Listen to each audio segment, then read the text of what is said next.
Great. Hello, everyone. Thank you for being here. We are convening the 1:15 informational briefing between the Joint Committees on Technology and Hawaiian Affairs. I'd like to thank the Chair of Hawaiian Affairs for agreeing to host us and hold the briefing with the Technology Committee.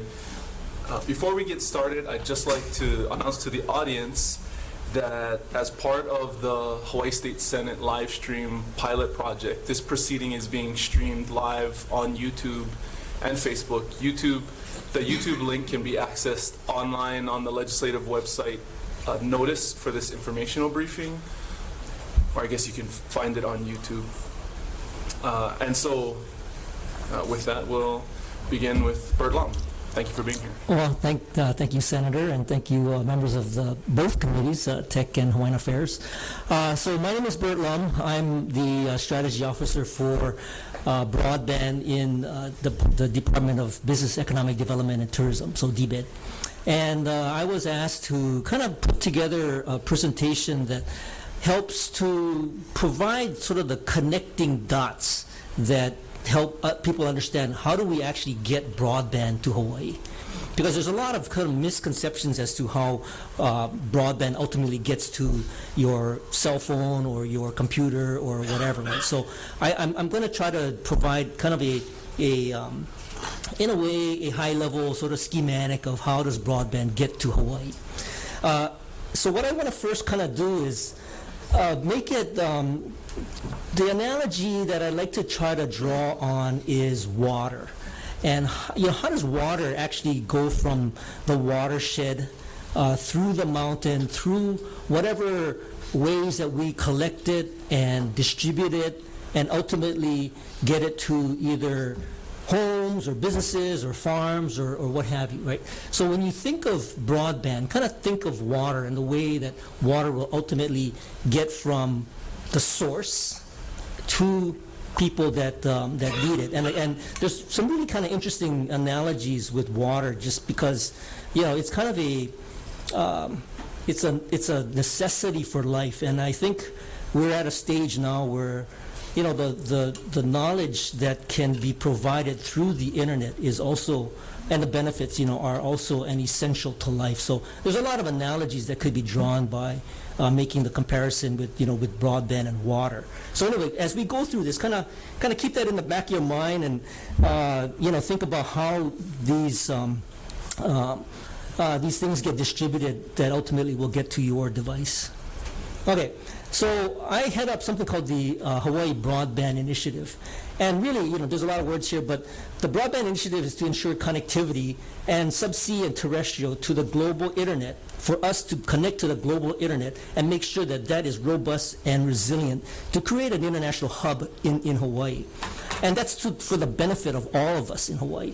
And then the vision for the Broadband Initiative was to establish Hawaii as a leader and forward-thinker in enabling its citizens, businesses, international community with communications infrastructure to be competitive in the global marketplace. So, it's really trying to build a robust broadband network so that we can all benefit in the state of Hawaii.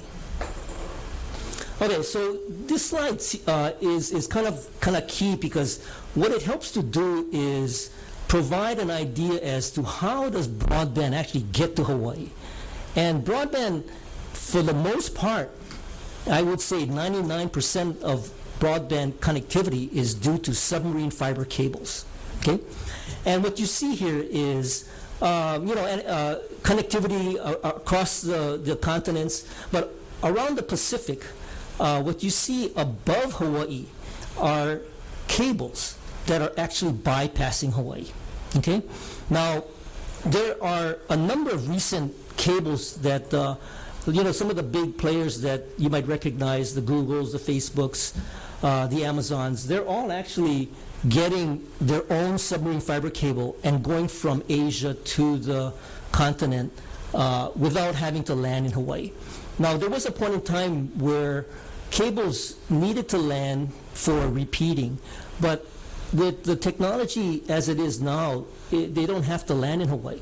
So unless there's some compelling reason why they should land in Hawaii, they tend to bypass. And I've actually talked to Google and Facebook about what would compel them to land. And their basic response to me is, it's too small a market. So there's really, and in addition to that, there is some natural obstacles that they all have to encounter in order to land in Hawaii.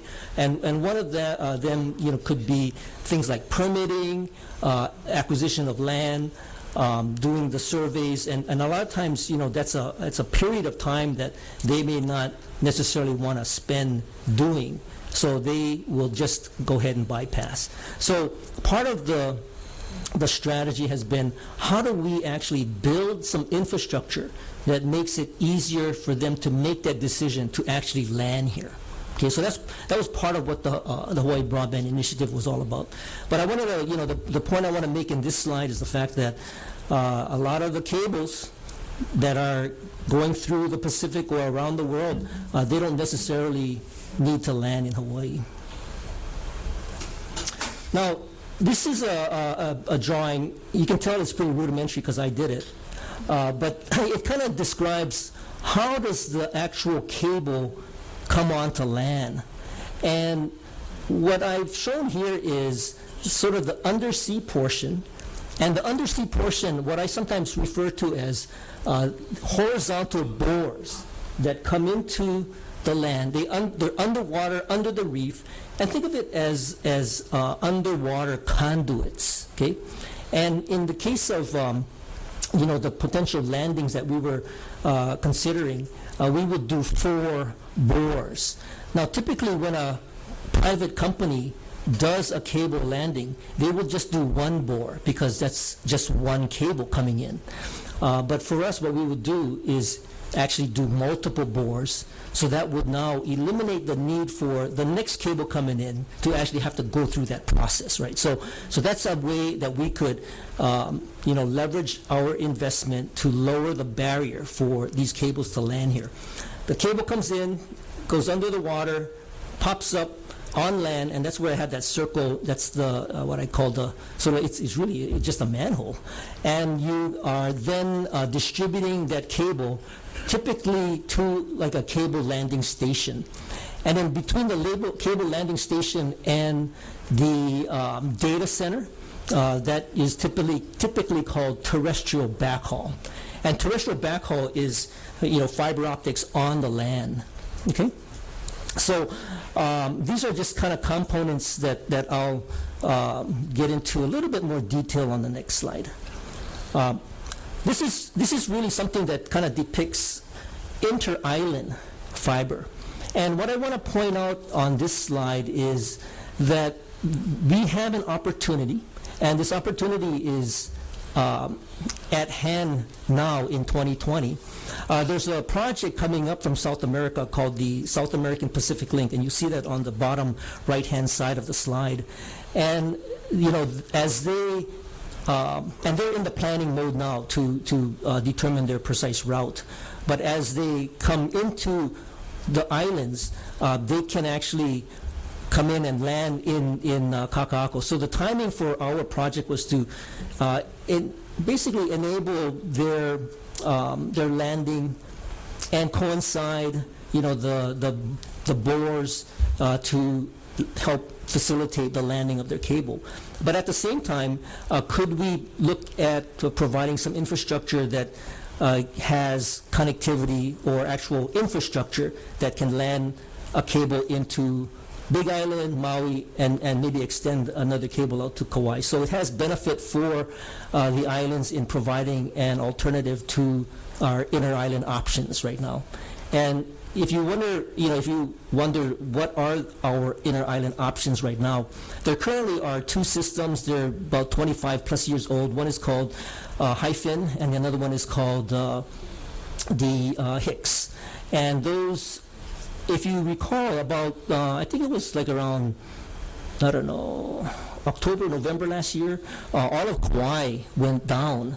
And that was due to, I think it was the Hicks cable that actually got cut because of, we're not sure what happened exactly, but the cable broke.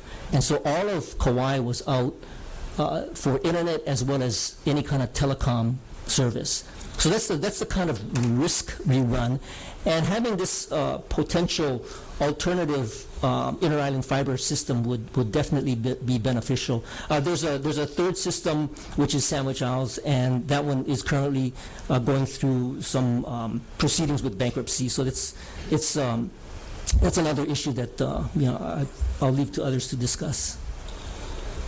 Okay, back to terrestrial backhaul. So once you get on the land, the companies, and these could be the telecom companies or the cable companies, they will run fiber along the rights of way.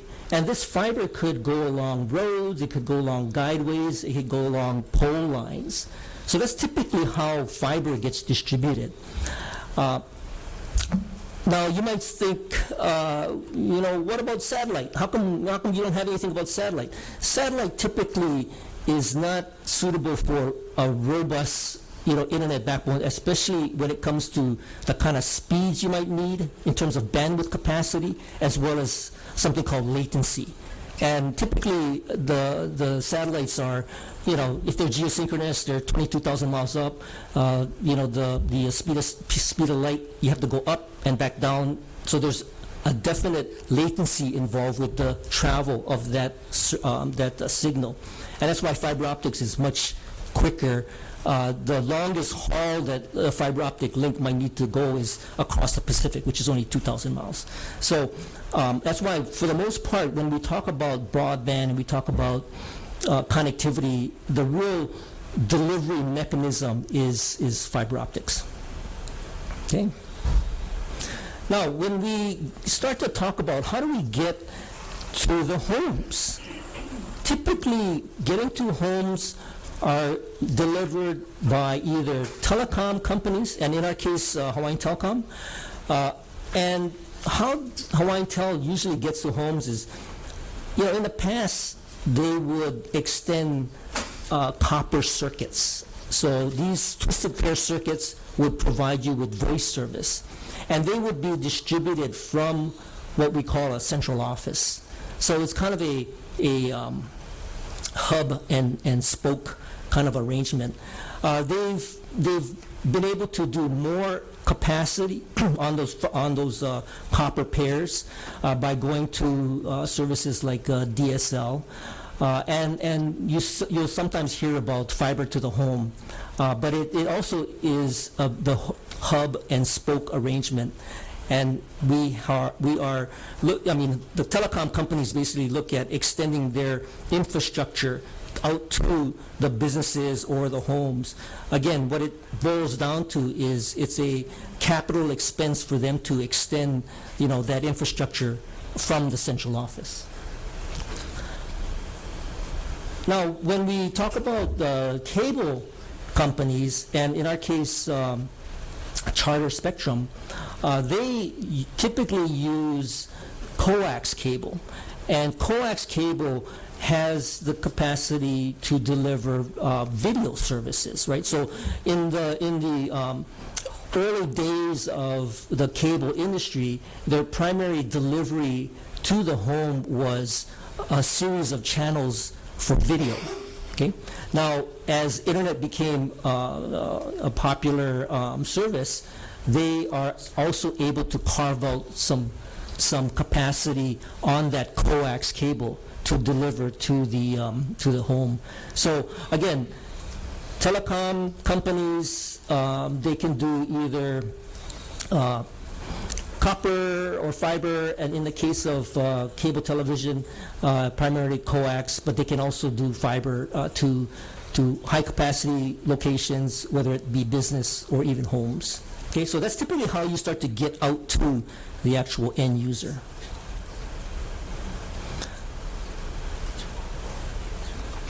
Now, this slide I just wanted to point out is you might start to hear things like small cells, but this is kind of more a slide that kind of talks a little bit about how your services like LTE or 4G would get delivered. And like 4G typically is going to be on towers, okay? But the next generation, the the 5G service that we hear a lot about in the media is typically referred to as small cell. And these small cell antennas will reside on street lights and utility poles and other kinds of infrastructure that might exist either via the electric company or county poles and infrastructure. And so that you might start hearing about small cell deployments. And that's typically for, again, LTE and 5G. Now, this slide is really kind of to point out a little bit about where some of those frequencies might reside. And if you look through the spectrum's on the bottom. You got 500 megahertz, 1 gigahertz, 2 gig, 3 gig, 4. And you see the kind of devices that are being serviced at those frequencies. So you have everything from radio, remote control, TV, cell phones, GPS, medical, Wi-Fi. You have Wi-Fi, Bluetooth, microwaves, pagers, and they kind of reside in that, you see that, 2 gig, 3 gig. We'll have a little bit more discussion about 2.5 gigahertz. But I wanted to kind of give you a sense of, some of the frequencies and what devices might be the service, I guess, with those frequencies. And it sort of helps to bring into perspective why the 5 gigahertz availability is important for Hawaii. Okay, and we have another interesting model, which I think is really addressing a need and very beneficial, and these are rural community networks. So typically what happens is that the telecom provider and the cable provider, what they want to do is they want to connect all the homes. But there may be communities that can't afford a connection, and they may be disenfranchised, they may be remote, they may be unable to afford, $150 a month to pay for cable TV and internet connection. So there's a model that is becoming very popular, and this is the community network. And it's a way of connecting that community to the backbone and help to distribute that particular service throughout that community. In other words, they're basically sharing that backbone connection amongst the community members. And that's what this community network drawing is about. It's really depicting two types of community networks. One is based on, the one on the left is a kind of a mesh network, and each one acts as a transmitter as well as receiver. In the one on the right, it's basically a central point, which is like a Wi-Fi transmitter, and then it transmits to other access points, and then they receive the internet connection. And that community could then benefit from that one connection coming into the community and basically share it amongst everybody in that community. Okay? So this slide,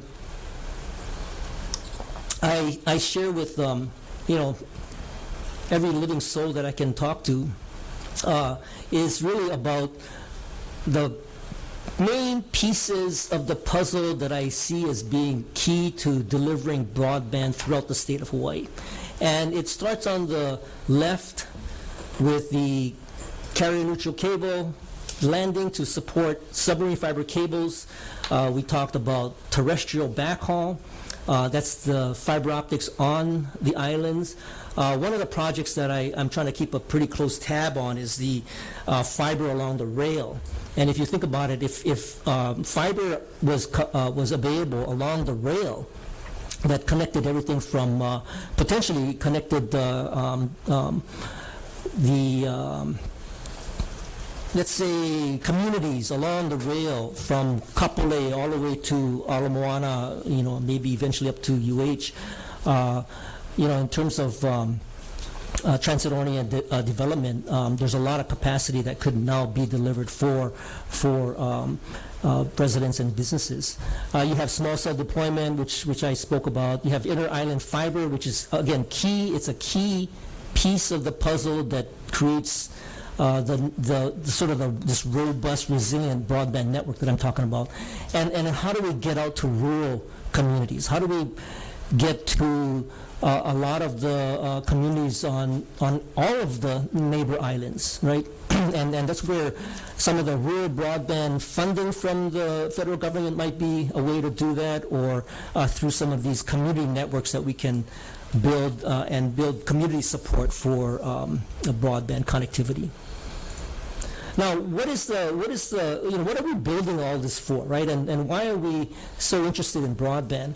I think everybody in this room will appreciate the fact that we all have become very used to using our devices. We see the value in accessing the internet, and there will be more data being delivered over the network in the very near future, because there are applications that are really driving data usage, and you'll hear things like, artificial intelligence, machine learning, you have autonomous vehicles, you have smart cities, you have big data analytics. I mean, there have been studies that actually have projected that over the course of the next 5 years, data will actually increase to the tune of 500%.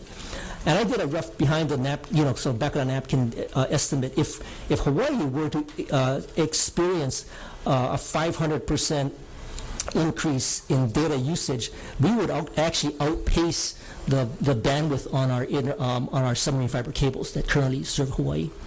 So, I think everybody will agree that this technology is happening at a very accelerated pace.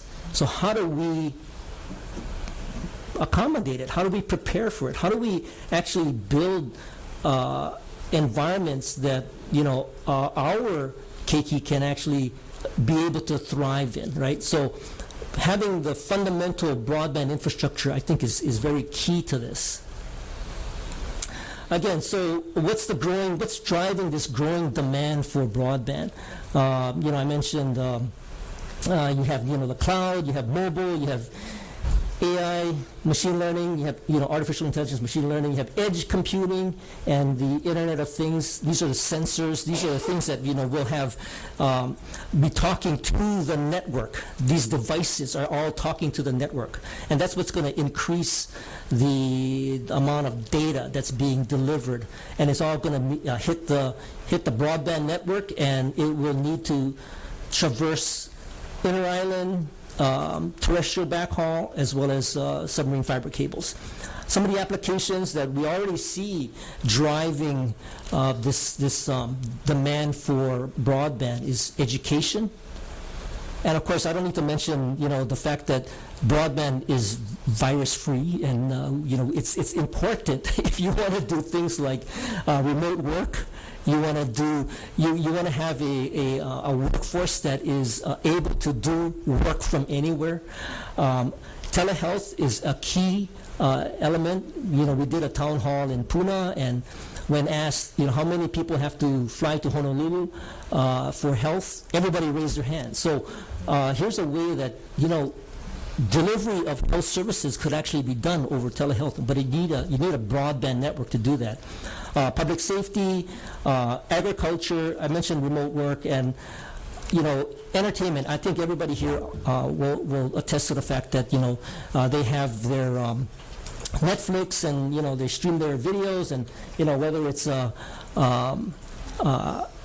streaming at 1080, we're quickly going to go and become a 4K world and an 8K world for video transmission. It's going to just increase the need for more bandwidth. Okay, I do want to share a video. Is the video ready to launch? So this is a community network that we help to do over at Pu'uhonua o Waimanalo, and some of the members are here.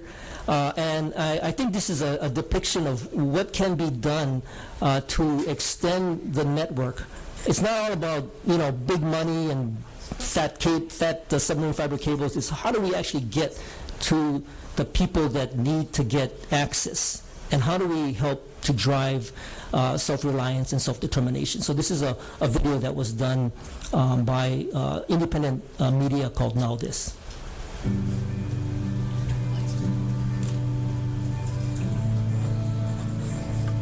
This already changed my life, because I feel like I really can do it by myself. I'm happy because it really helps us.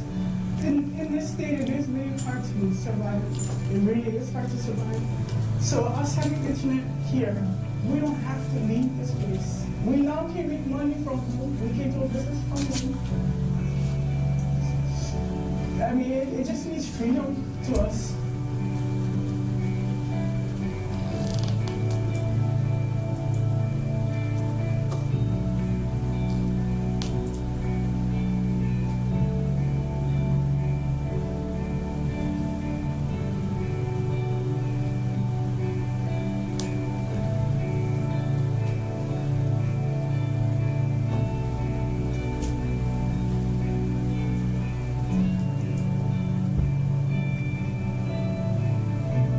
So being independent, you have to do your own stuff. You have to run your own power.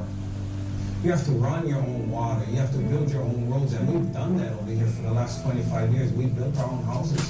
Now we've built our own community broadband systems.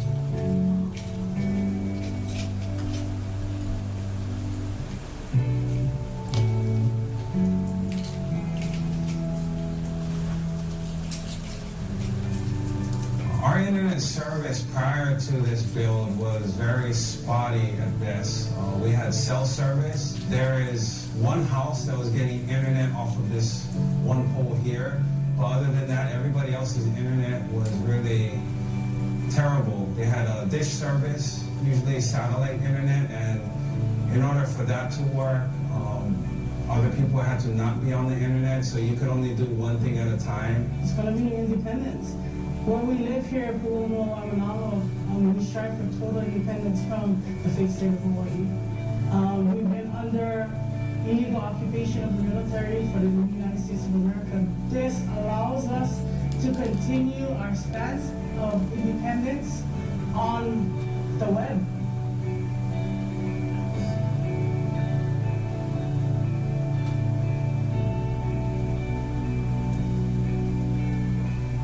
Personally, for me, it makes me feel like I have allies all over the world. I have allies in different sectors that we can reach now because of our internet, and it'll make our job easier. It'll make our nation's job easier.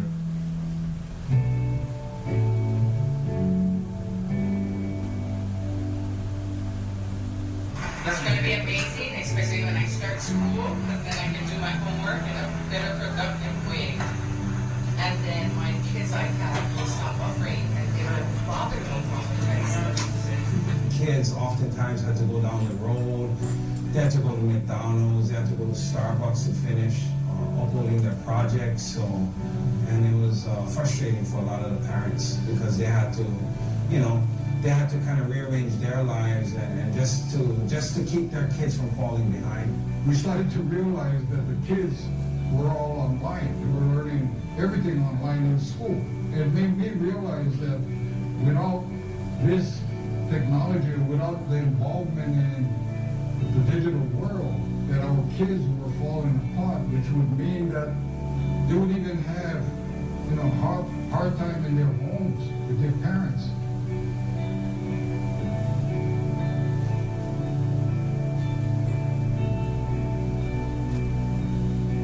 Already we have ideas in the works to possibly create a library, possibly create educational material and educational media so that we can broadcast from our village, so that our message gets outside of the village and gets outside of Hawaii and connects to places all over the world. We've been really trying to advance ourselves, trying to get ourselves out there so that we can be sustainable, so that we can be independent from everything else that stops us from moving forward. And this is just one more step in that direction.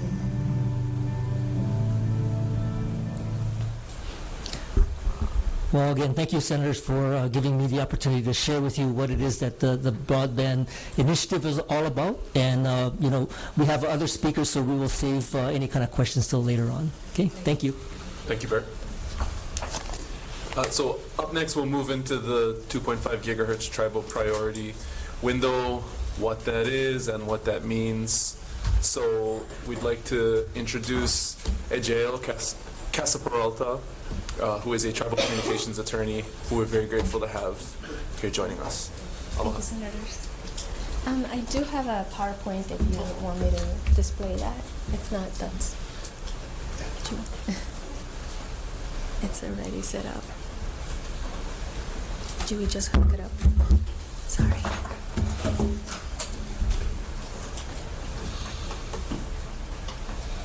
By the way, Burt's presentation and Ejael's and also the video are available through the link on the notice. Okay, great. So that should be... Oh, and it's crashing. I'm going to say don't send.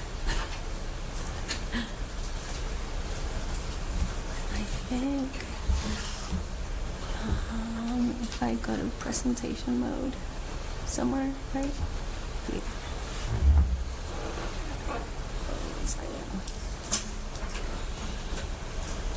I think that should be. Well, here we are. Good afternoon. Thank you so much for inviting me to discuss the Rural Tribal Priority Window. My name is Ejael Casaperalta. I am an attorney based in Colorado that works with indigenous peoples and tribes and underrepresented communities in telecommunications law matters. And I'm really excited to talk to you about this opportunity. So I'll do a brief overview of what the Rural Tribal Priority Window is and how Native Hawaiians are in a unique situation regarding this opportunity from the federal government. First, the window is a period of time from February 3rd to August 3rd, 2020, when federally recognized tribes, Alaska Native villages, and entities majority owned and controlled by a federally recognized tribe or an Alaska Native village can apply for a license that allows them to control the unlicensed spectrum in the 2.5 gigahertz band over their own tribal lands. If parties want to participate, they have to submit an application electronically with the FCC via their electronic portal, ULS. And the spectrum that is not claimed via this window will be auctioned to the highest bidder at the end of the window, which is August 3rd. So I will go into detail about the eligibility requirements now. Oh, actually, first the timeline. Before this tribal priority window, entities that had an educational purpose could obtain the license. That means universities, nonprofits that provide educational services. And this band was known as EBS, Educational Broadband Service. So what the FCC decided to do in order to propel 5G deployment throughout the country was to auction off this band because it had a lot of unlicensed spectrum available. And so beginning in May 2018, the FCC put out a proposed notice requesting comments from the public about whether it should create a tribal priority window, whether it should remove the educational requirement, and how to auction the rest of the spectrum. In July of 2019, the FCC released these rules. They said, okay, we're going to do this, formally establishes the Rural Tribal Priority Window. In January of this year, the FCC released the rules of how to apply for the window, and the window opened February 3rd. The window closes on August 3rd at 6 p.m. Standard Time. This is critical because if an application is submitted later, the FCC will not accept it. And after the window closes, the FCC will put applications for public comment. And after the window closes, the auction for the remaining spectrum that is not claimed by an applicant will begin. Now, if somebody wants to apply for the Rural Tribal Priority Window, they have to meet 4 requirements.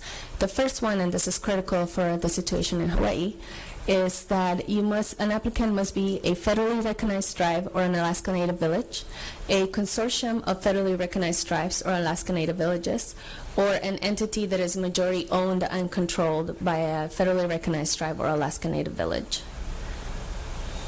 Second, the applicant must request a license over rural land. This means, for the purposes of this window, it means less than 50,000 people reside in that land.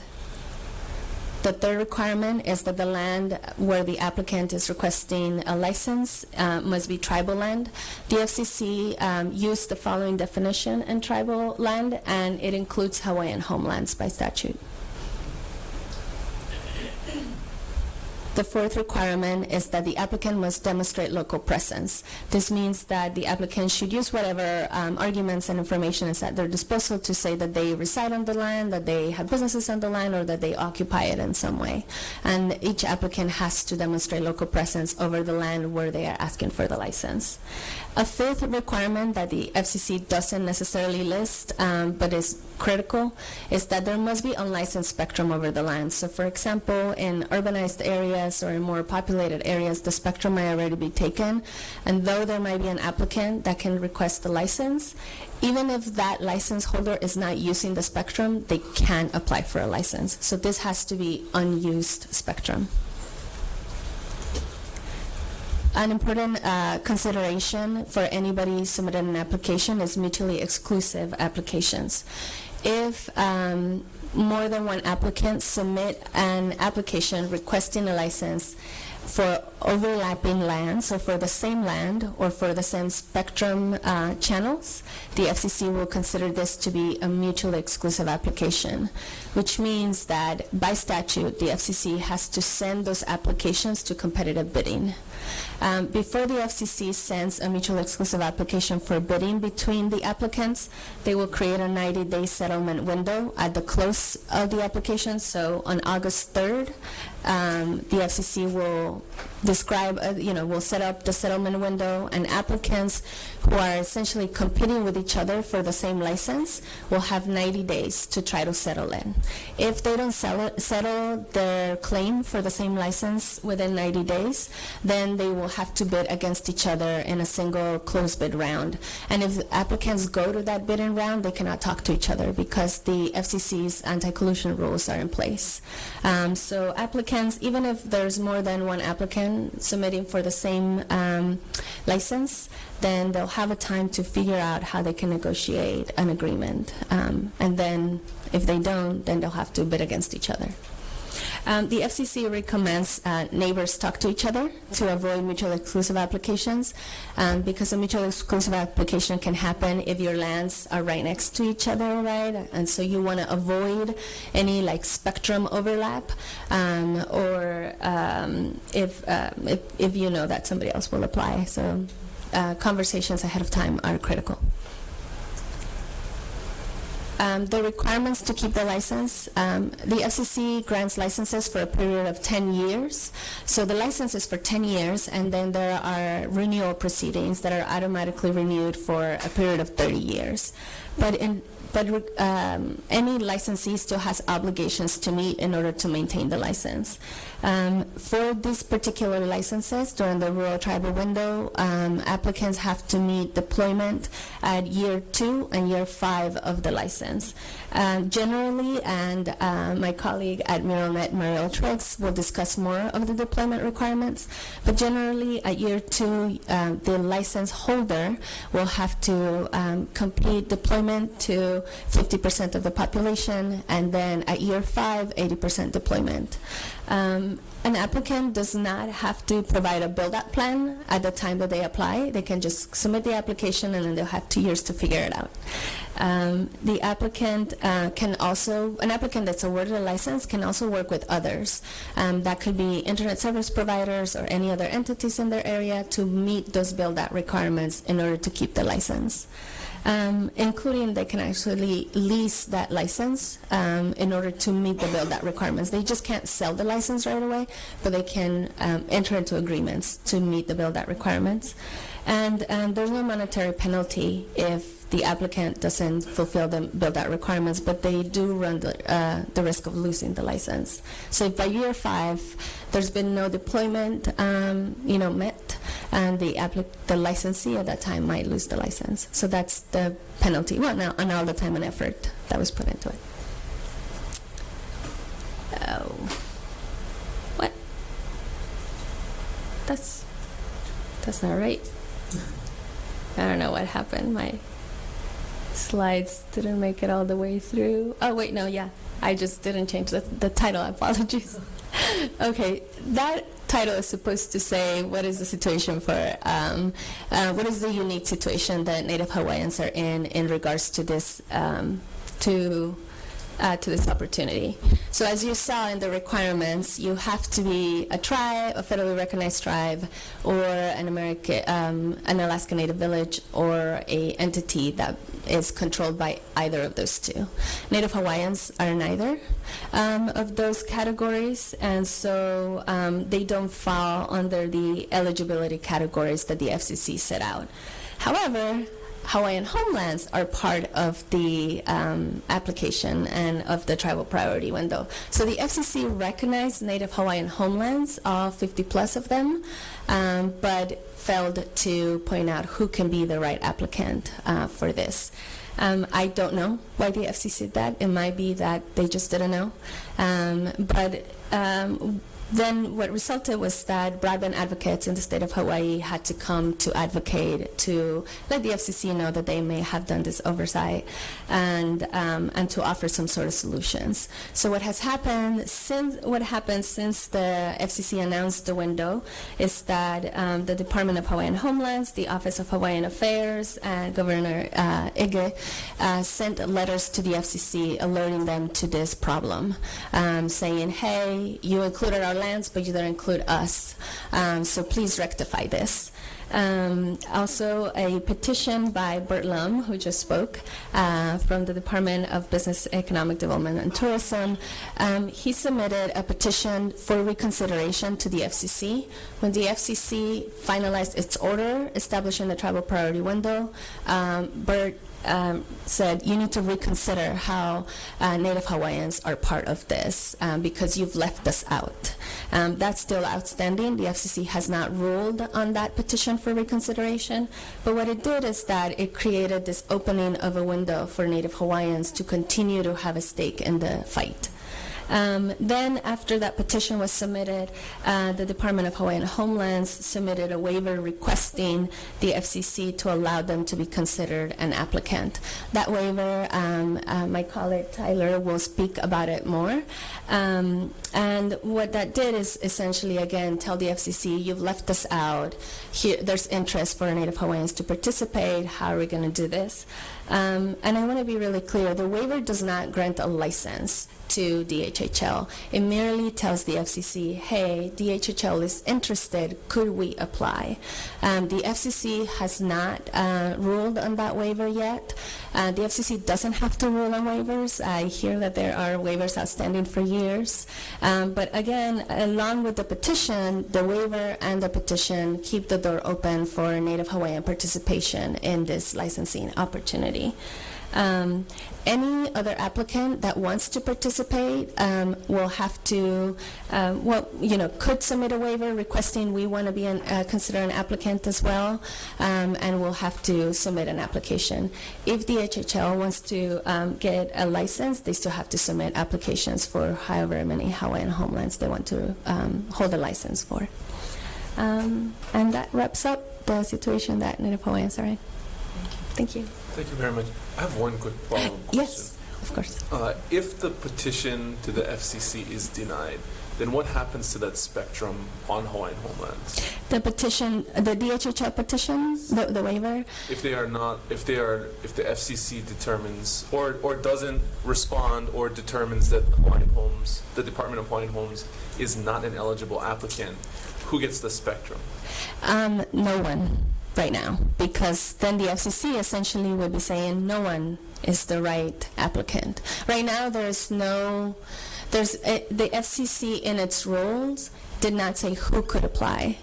So that kind of leaves it open, right? So people can come forth saying we are rightful applicants, but the FCC still has to agree with them in that decision.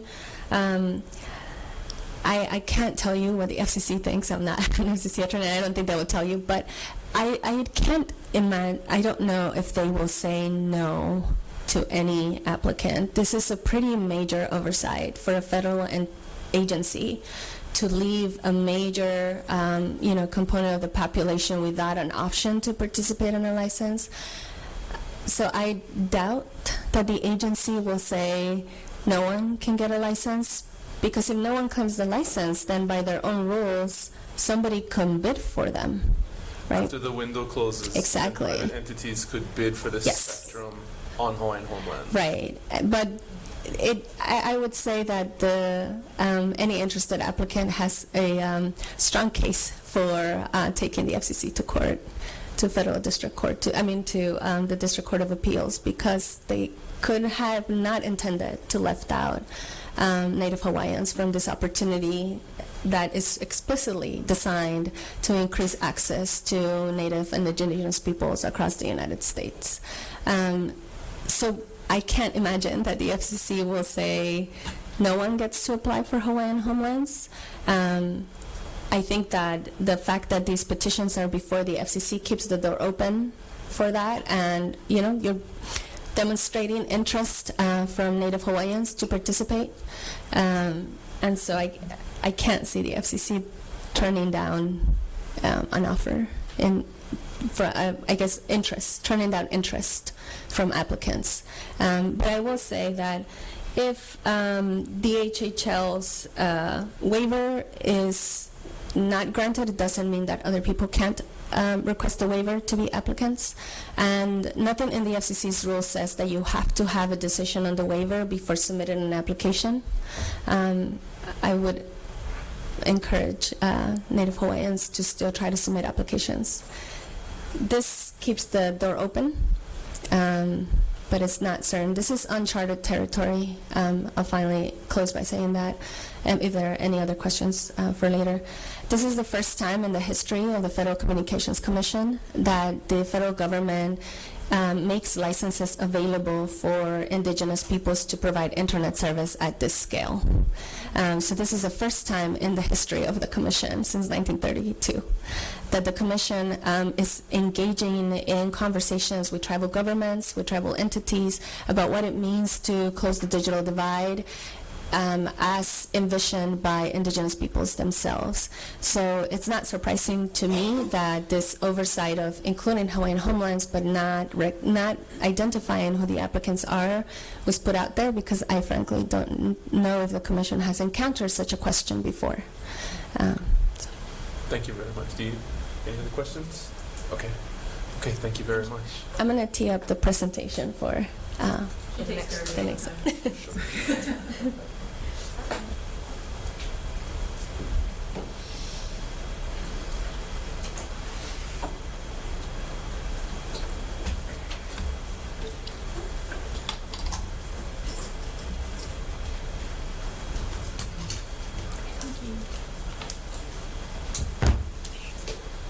Thank you, Senators, for allowing me to come and speak to you about 2.5. It's something that we've been working on since 2017 when it comes to deploying networks on tribal lands, and I'll tell you a bit more about why it is such an attractive band for rural deployments on tribal lands, both because of the physics and the policy around it.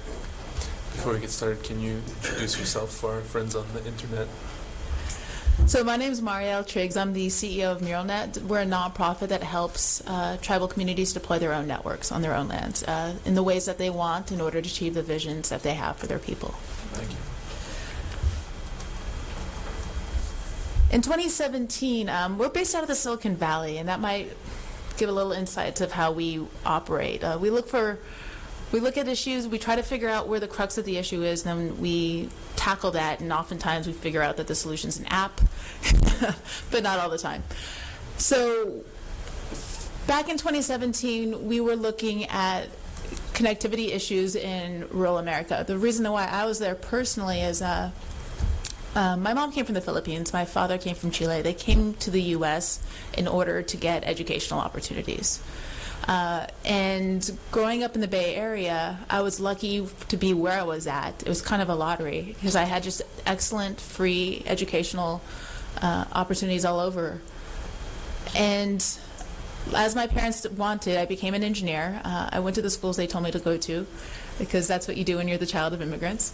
And what I found is I was very fascinated by how people learn and stay in STEM fields. I ended up going into education to learn how students learn STEM, and we ended up making all these different tools, online tools, that were helping sixth graders stay engaged, score better, and see themselves as engineers.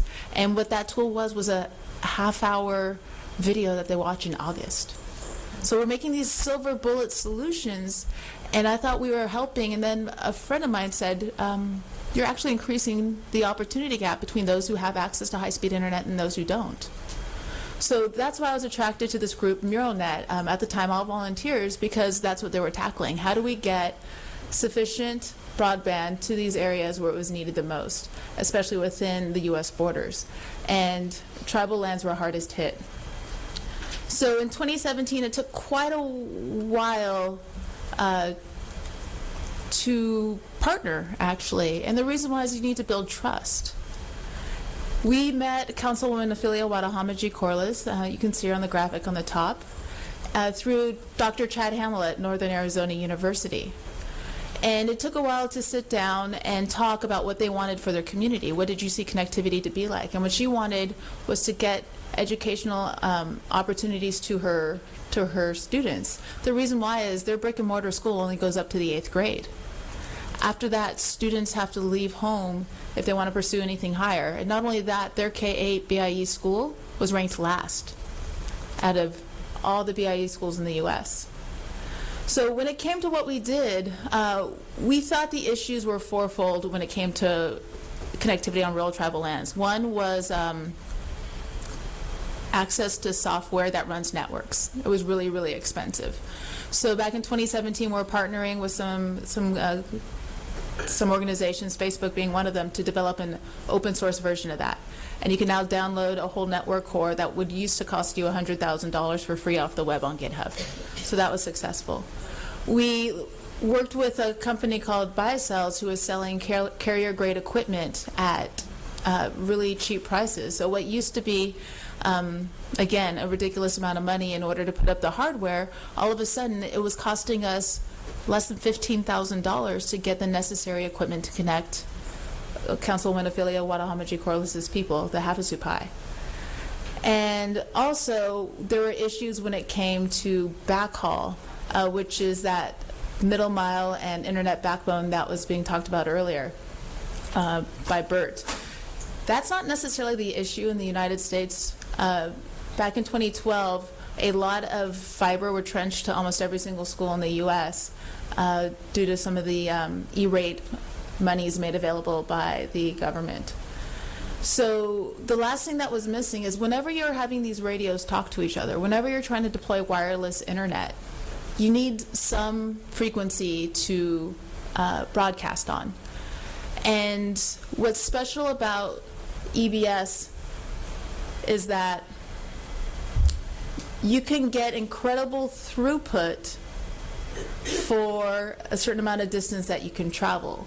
And what I mean by that is there's always this trade-off. The higher in frequency, the less distance that it can travel. The lower in frequency, the less capacity it has. And what was special about EBS, it was in that sweet spot in between both. By EBS, you mean? Educational Broadband Service Spectrum, which was the old name for 2.5. So the other thing that happened with EBS is that it was kind of forgotten about. Licensing was stopped in the mid-90s. Schools were getting these licenses for free in the 70s and 80s in order to broadcast television. And what happened is as the internet came, what this free and frankly not very valuable spectrum became was very, very valuable. And the licensing system where these schools can apply, get these 35-mile radius licenses, and then be able to lease them out or whatever, was frozen in order to be fixed. They're now fixing those rules now. One of the things that happened with that, though, is when a lot of these other bands get regulated and limited in the volume they can crank up, for example, CBRS, which is often compared to EBS, on the volume dial, in order for these radios to talk to each other, CBRS is limited at 1 watt. Meanwhile, EBS 2.5, I can crank up to 40 watts. They can really scream. And what this means is that it can go through trees. I don't know yet if that includes Hawaiian foliage when it's raining. I really can't wait till find out. But you have better penetration. You can use indoor CPs. It ends up being cheaper, and it's protected spectrum. No one else can use it. What I mean by that is the federal government has a lot of different spectrum bands that are unlicensed. And what that means is anyone can use it. And you've been in a crowded room. That's when it's happening. When you have this unlicensed spectrum and you have several different devices talking to each other, you hear everything. So this EBS spectrum, this 2.5 spectrum, is special because it's protected, because it can travel very far, and because of the situations in technology, it's now very cheap to deploy. The Hawai'i tribe lived at the bottom of the Grand Canyon. Above, on the mesa, is the tower you see on the left. That's existing infrastructure. I flew out to Las Vegas, drove that morning to the edge of the Grand Canyon, and in the afternoon we put up the necessary equipment in order to go ahead and connect the Hawai'i people. The cost of the equipment, less than $15,000. We partnered with a local ISP and they donated their labor, that's Niles Radio Communications. And then we had to wait to hit the on switch, because the issue wasn't the tech was trivial, the issue was getting access to the spectrum. Once we got access to the spectrum, down there you can see Dr. Morgan Vigil-Hayes. She was on the phone to the head of facilities with Armando Marshall, and it took him an hour to make that first connection, and they had broadband service to the center of town. The issue wasn't tech. The issue was getting permission from the federal government to flip the switch. That was 2017 and 2018. We've built other networks now using this 2.5 gigahertz spectrum. The spectrum that we get is either acquired through a special temporary authorization through the FCC, or we acquire that spectrum through negotiating with current license holders. What we find is when people have that spectrum, they have a lot of partnerships they can do. You can see a model of what we do here. We have that backhaul. For example, some people can just dig their own trench and lay down fiber and connect it into one of these units called a base station. Here we have it attached to a school. We do a lot of extensions of tribal colleges' intranet and internet to surrounding student housing. And then imagine a sprinkler system. Burt compared it to the flow of water. It is very analogous. It's the flow of information. We have that hose of the black hole.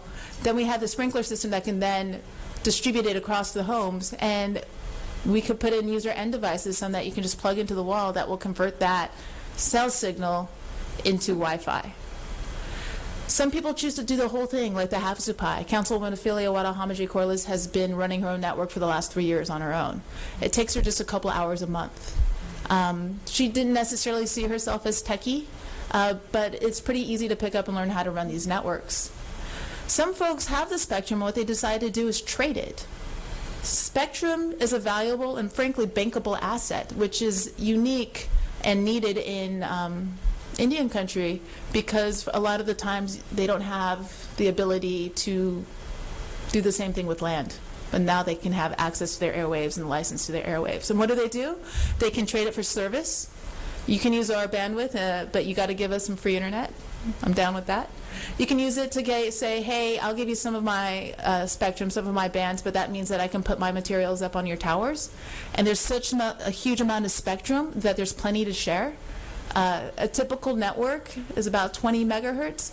You can have about 5 or 6 different networks going with the amount of spectrum that's available. Some people trade it for backhaul, getting that host in the first place that brings you to the internet.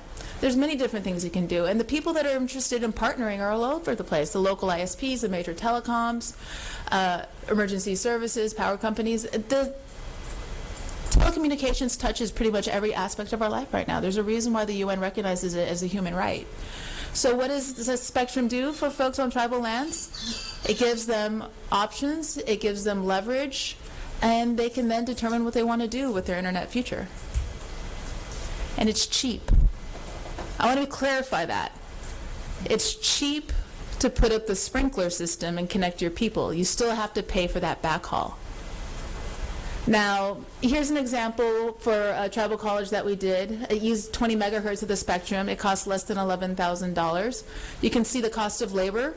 We used local labor, some climbers from another tribal college that were close by, and they were kind. They only charged us $600 for the full day. 2 climbers at half a day, $600. We had a lot of people who wanted to volunteer and do this. We're, again, a majority volunteer organization, so it was amazing how many people want to step in and help. Because we use existing infrastructure, we don't have to erect any towers with this equipment. We only have to get it about 40 feet up. That's not a cost. We don't have to pay for any environmental or permitting issues there.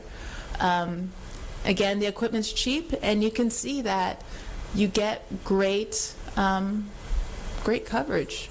The green means that you have great signal. The red is that you still have good enough signal to be able to have access to the internet. And just this one cell was able to cover at least 50% of this community, and this community is about 10,000 people. When you're looking at build-out requirements for the FCC, they're saying that within 2 years you have to have 50% of your population covered. After 5 years you have to have 80% of your population covered. With one cell, here you can see with the Hawai'i at the bottom of the Grand Canyon, they had about 80%, actually it's about 95%. The walls of the canyon actually bounced the signal beautifully, and we're able to cover almost everybody but one house. And the question is, what did that person in that one house do to not let the canyon love them like they love everybody else? But anyways, you can see that the coverage issues are actually not that difficult. When I'm building a network or speccing it out for someone who's trying to meet their build-out requirements for the FCC, I don't even bother with the 2-year mark. I just go straight to the 5-year mark and try to go for 80% coverage. It's usually 1 or 2 cells. Remember, coverage isn't service, and coverage isn't landmass. Coverage is people. And for the most part, people are huddled together. I can put up 1 cell to broadcast, and it will be able to cover everyone. If they want service, you just need the bars on your phone. You don't actually need to be paying a bill. By the way, a lot of folks want to start an ISP, and if you're going to try to make a business like that, what we find is your labor costs go way up. The Hawai'i and these TCUs can run their networks with just a couple hours a month, but as soon as you start into a business, you're looking to start with at least 2 full-time people, one to do the business side and one to do the tech side. What we find also what happens is after a couple months of running their own network, people end up getting even more technically and just more capable. The capacity increases and their visions change. And that's one of the things that's beautiful about these networks is once you see what's possible, you can see what this community wanted to do. They decided, okay, let's move the cells to the middle of town. They put up 3 cells, and now they're able to cover much more of the population with better service, and they're thinking about, okay, maybe we can do something with this. Maybe this is something that can be monetized. But it usually takes a couple of months of running your own network before communities can really get an idea of what they want to do with it. It really is just a couple months. The reason why they're expandable without having to get more bandwidth is because we're talking about a situation where you have all these different channels to broadcast on, just like your FM radio. You have your 101.3, you have your 103.3, and the thing with broadband is that when you have these cells, and here you can see some cells on top of a cell phone tower, or you can see some base stations and antennas on top of the cell phone towers, they're just like talking. And what you want to do is make sure that one next to another is not talking on the same frequency. So what you can end up doing is just alternating. You can start off with just 1 cell, and typically I have 1 cell can meet about 25 homes at broadband speeds, but then you want to expand, you can go to 2 cells on 2 different frequencies, and then you're serving 50 homes, but let's say you want to expand again. I can now go to 4 different these 4 different base stations, but then they alternate in channel. So I'm actually not using more of the bandwidth. I'm just getting the slices of pie smaller and smaller, each slice serving about 25 homes if I use this equipment.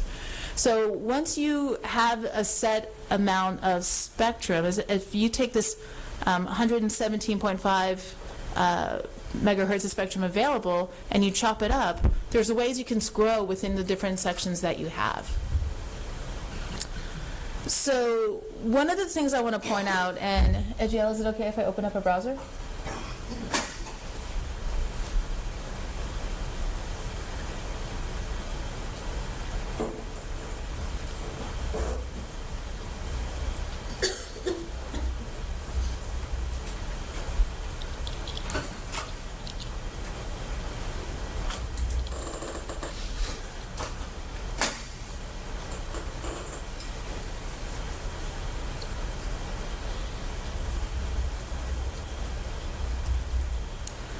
This opportunity to claim spectrum is only for unlicensed spectrum, and an interesting situation that's happening in Hawaii is that, let me get out the PowerPoint,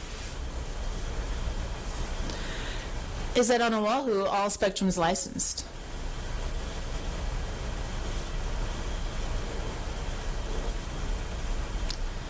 So for example, if I want to look at Waimanalo,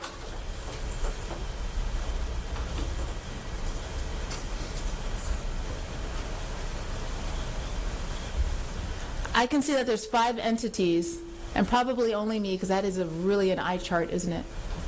That hold the spectrum over their lands. They hold all the spectrum. So the University of Hawaii owns 2 sets of channels, the Roman Catholic Church and the Hispanic Telecommunications Information Network hold the spectrum over their lands. And these are the call signs. Just like with your FM radio stations, they have call signs too. Every license will have a call sign. So these educational institutions, what they've done is they've leased it out. And in this case, Clearwire, which is owned now by Sprint. So on Oahu, there's no spectrum available because different educational institutions who got this for free in the 70s and 80s are leasing it out to Sprint. I'll just leave you with that, and that's the contact information of the license holders and their addresses and their email addresses. Technically, it's not an issue. Build-out requirements, coverage 80% is not that difficult. There's another way and another issue within the Hawaiian homelands where currently with the current census numbers, the agricultural lands have 0 population. In those cases, you would have to use another rule when it comes to coverage in order to meet build-out requirements, and that's something called a point-to-point link. Imagine 2 microwave dishes talking to each other. And at the time, about a year ago when I started the search, there was no off-the-shelf equipment I could find. Today, I finally, just about a couple hours ago, got an email. A vendor has gone into that world in order to make these point-to-point connections that will make those build-out requirements successful for the agricultural lands. And their prices for me, for if that point-to-point had to travel 6 miles, was $4,000. And if it had to travel 40 miles, it was $8,000. So imagine this. Imagine you have Farmer Steve, who's doing all his agricultural, checking the soil, checking the water, doing all those things that he needs to do. In this world of the Internet of Things, he can now do that from his couch through this point-to-point link and have all these automated sensors so that he can make sure he knows what's going on in his lands. And someone told me one time that, but they don't need that much throughput. This cable, these links can carry 160 megabytes per second. That's great if you need to do some high-speed cameras, and guess what? That's something that you might need to do. There's a lot of security issues that are happening on these unpopulated lands. There's a lot of vandalism. There's a lot of things going on that you're going to want to have that level of security. So substantial service can be now done through this point-to-point as well. When it comes to the Hawaiian homelands, whether it's through populated areas and providing coverage to the different homes, the cost and the planning is pretty cheap and fast. And then when it comes to these links for the agricultural lands, they're also going to have a lot of opportunities. And if there's anything that I learned, though, in my time doing these networks deployments that we do, remember that 90% of the time that's invested is actually the planning and the relationship building and that trust that you need to make in order to make sure that you're meeting the needs of the people that live on those lands. So, if there's any questions, let me know. I have a question. Yes. Was there anything in the rules from the FCC that would have prohibited a free licensee to profit off the license, like in the slide that you showed? No. So you can get it for free, but then you can profit off of it later. Tribes will be able to lease out their spectrum if they want, and actually you can do that lease to meet build out requirements. You can be a local ISP. You can use our spectrum. You can go ahead and make sure you meet that 80% coverage, so I don't have to worry about it. And then you can do that. If you want to sell, which would a lot of my partners say that would be a very bad idea to sell, because this is an asset that's just going to get more and more valuable as we need more and more bandwidth and more throughput just to live. But you would have to meet build-out requirements first, and then you could sell the license. However, you can lease right off the bat. Wow, it's like virtual real estate. There's actually something else I should point out. It's real estate in the sky, and these licenses are like deeds on land. But the one thing that is different is, remember, these radio waves travel in straight lines. So if someone wants to broadcast over your airwaves, over the airwaves on your own land, they need to have your permission. What I see a lot in the lower 48 is, say with fiber, terrestrial fiber, I will see people lay down the fiber and purposely go around the tribal land and then across, not even talking to the tribe, because they don't want to deal with right-of-way issues. Interesting. They can't do that to you now. Oh. Anyways. Oh, wow. Any other questions? Thank you very much. Thank you very much.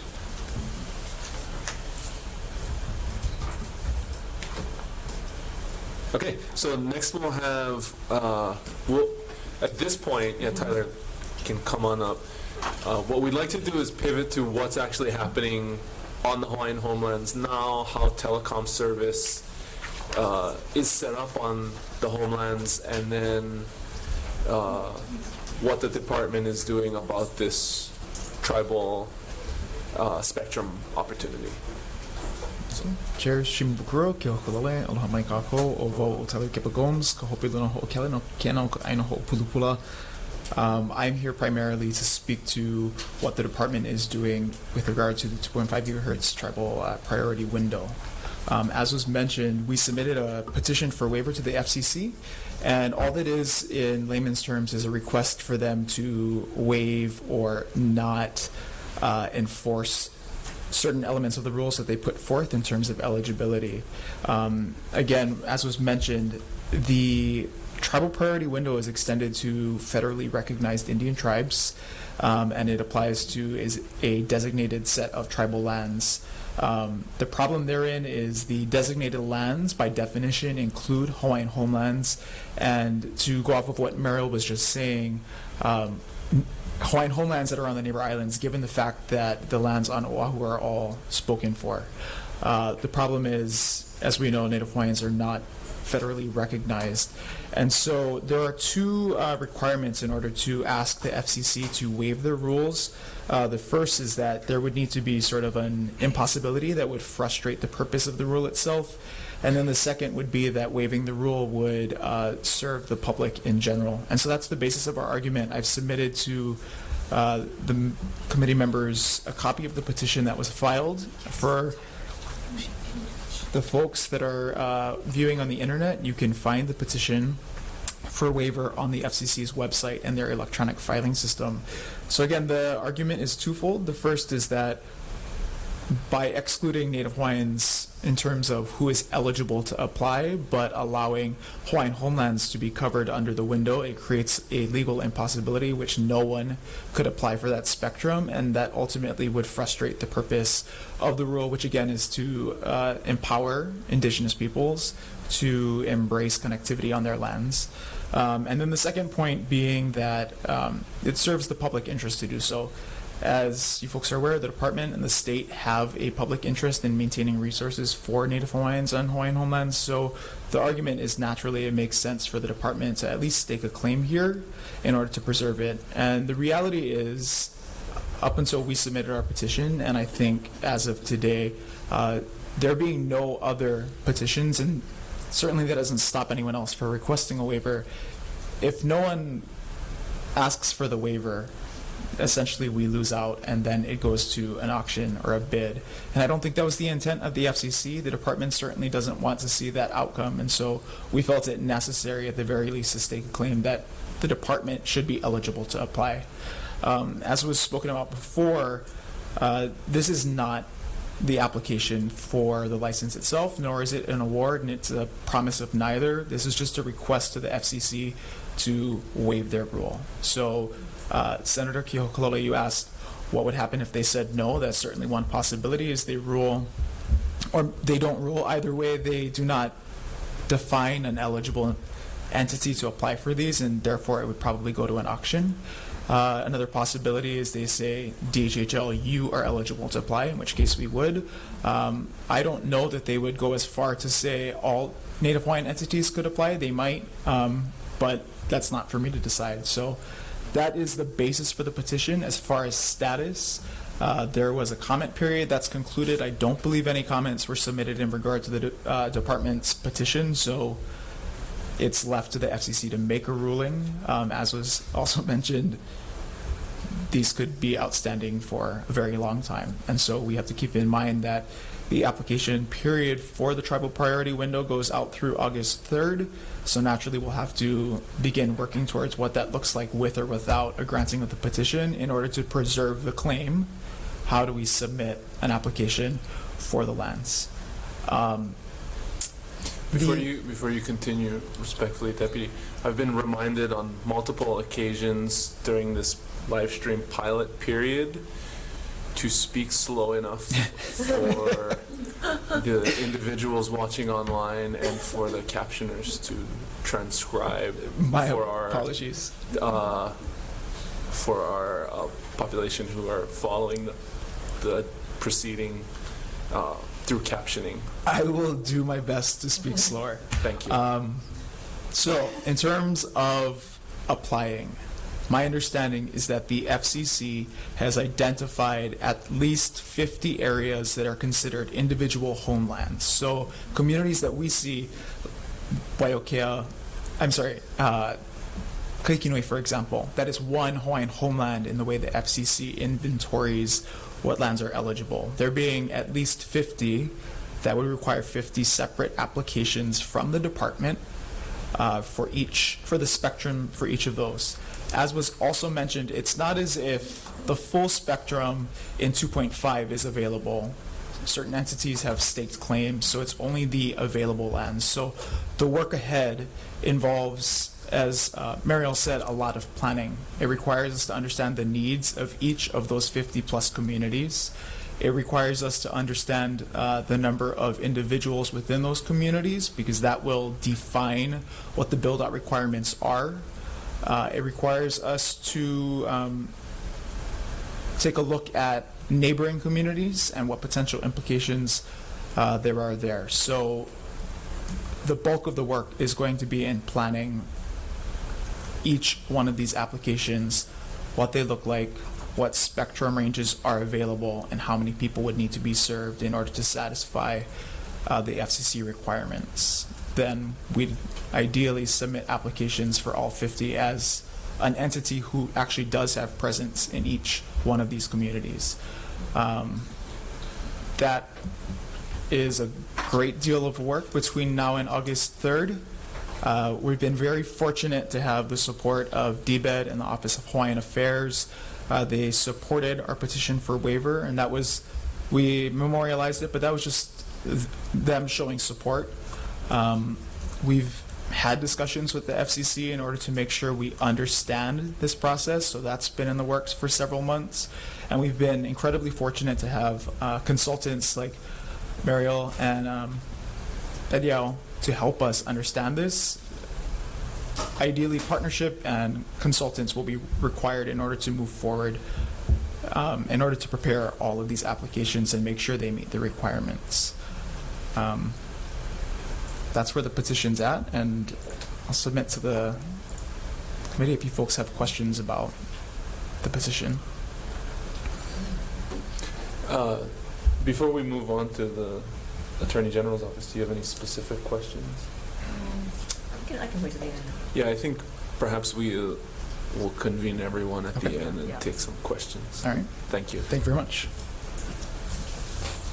Okay, so now we're going to have the Attorney General's office come up and give us some background on existing telecom service and how it potentially comports with the tribal priority opportunity. So, good afternoon, Senators, Deputy Attorney General Ryan Kanako'ole. I was asked here to provide some clarification on a couple of items. One was the license between the current license between the Department of Hawaiian Homelands and Waimana Enterprises and Sandwich Isles Communications, as well as the status of a couple of federal cases that are impacting the telecommunications networks that serve the Hawaiian homelands.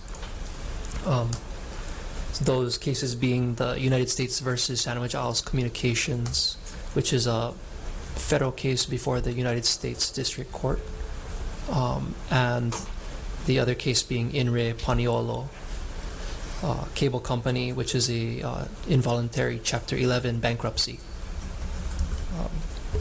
With regard to the status of those two cases that I mentioned, neither the Department of Hawaiian Homelands nor the State of Hawaii are parties to those cases. So the information that I'm providing to you is gleaned from the filings of those cases. So first, regarding the license number 372 for the telecommunications on Hawaiian homelands. In just some history, back in 1995, the Department of Hawaiian Homelands, they entered into, and this is quoting from the license, an exclusive license in perpetuity to Waimana Enterprises. Waimana is the parent company of Sandwich Isles Communications, and that license was for the purpose of providing telecommunication services to the Hawaiian homelands. Specifically, the license grants Waimana and its assigns, which is Sandwich Isles, the exclusive right to build, maintain, and operate a broadband telecommunications network, which would include all the infrastructure necessary to build that network to serve the Hawaiian homelands. In 1996, and I touched on it a little bit, Waimana partially assigned that license to Sandwich Isles Communications, so now the license is between the Department of Hawaiian Homelands and Waimana Enterprises, as well as Sandwich Isles Communications. And through that license, Sandwich Isles and Waimana built out the network that currently serves Hawaiian homelands. Fast forward 2005, a couple decades to 2017. In June of 2017, the Federal Communications Commission issued an opinion and order specifically regarding that exclusivity provision in that license. The FCC found that pursuant to the Communications Act, which is federal law, the exclusivity requirement in the license effectively prohibited competitors from providing telecommunications services on Hawaiian homelands in contravention of the telecommunications law, the Communications Act, sorry. Because of this conflict with the Communications Act, the FCC found that exclusivity provision in the license was preempted.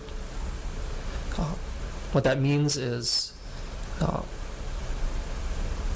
the Department of Hawaiian Homelands cannot enforce on, nor the other party to the license can enforce on the exclusivity provision in that license. The remainder of the license is still in effect. It's still good, it's still enforceable, and Sandwich Isles Communications still provides telecommunication services to the homelands today. Now, turning to those two cases, or can I talk about the cases? Please. Okay. So, USV Sandwich Isles Communications and In-Ray Paniolo Cable Company. So, again, I'm going to restate, we're not a party to those cases, so this is all just information that one can get from the various filings in both cases and the published opinions. With regard to the USV Sandwich Isles Communications case, that is a active lawsuit filed by the United States government against Sandwich Isles Communications, arising from an alleged breach under the promissory notes that Sandwich Isles Communications took out to finance,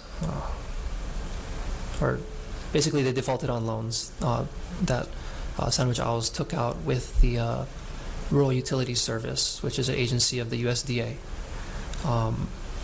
to build out their telecommunications network. My understanding of the case is that the amount in default to the United States, or what the United States is claiming, is alleged to be about 129, or a little bit north of $129 million. Again, this case is currently being litigated, so these matters aren't resolved.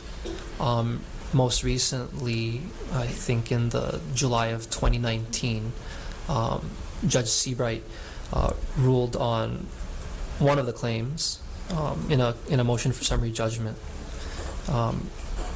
and that claim being the question of whether the Sandwich Isles Communications had defaulted on those USDA loans. He ruled that they did default on those loans. However, I think this week there was a notice of appeal filed to the Ninth Circuit Court regarding that issue. So there is trial set. As far as I can tell, the scheduling order provided that it was for August of this year, but I believe it's probably going to be rescheduled, considering that, one of the matters is on appeal, and I think that there is actually a request for rescheduling order pending.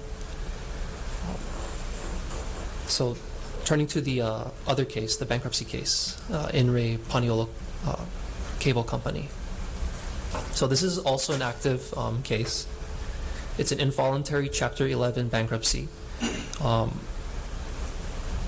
Just a little background on Paniolo Cable Company. So it's a separate company from Sandwich Isles Communications. Paniolo owns the inter-island fiber telecommunications network that connects several of the islands that Hawaiian homelands are on: Kauai, Oahu, Molokai, Maui, Hawaii Island. Paniolo's relationship with Sandwich Isles is that there's a lease agreement between Paniolo and Sandwich Isles Communications, where Sandwich Isles rents space in that cable network from Paniolo.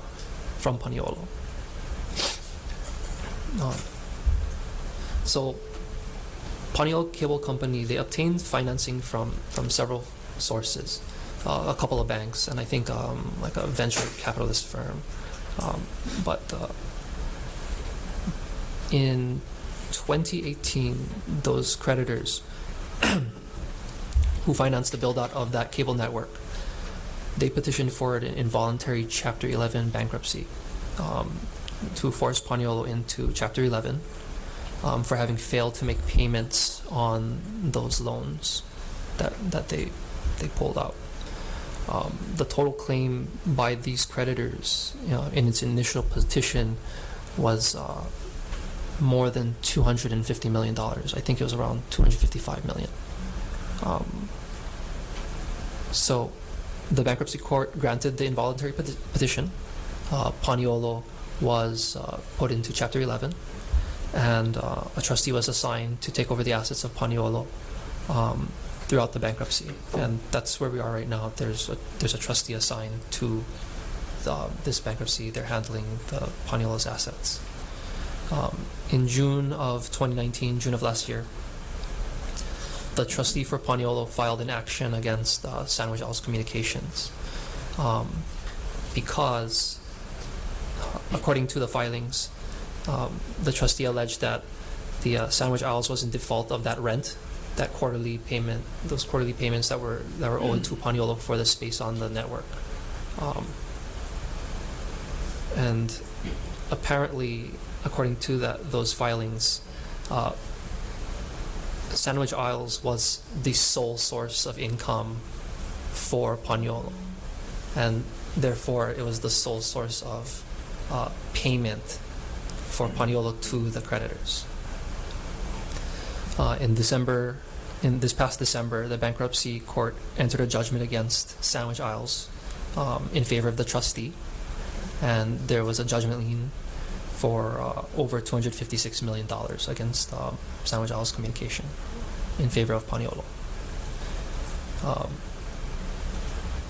To collect on that $256 million judgment debt, the trustee for Paniolo petitioned the bankruptcy court for an execution sale on some of Sandwich Isles Communications assets.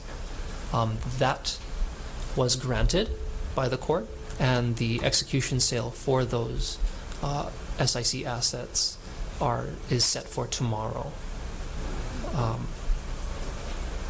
As for Paniolo's assets, now again, Sandwich Isles Communications and Paniolo are two separate companies. They have, different assets. As for Paniolo's assets in this bankruptcy, those assets are also set for bankruptcy sale. That sale, I believe the bid deadline for prospective purchasers is the end of this month, March. The hearing on the sale is in the beginning of May, and the closing on the sale is set by the court for May 28th. So that basically wraps up my summary of the cases and everything, and I'll answer any questions.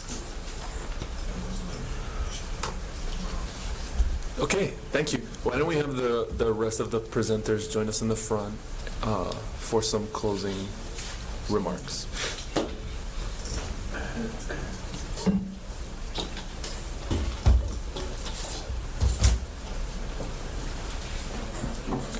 Ryan, I think you better stay up here. Yeah.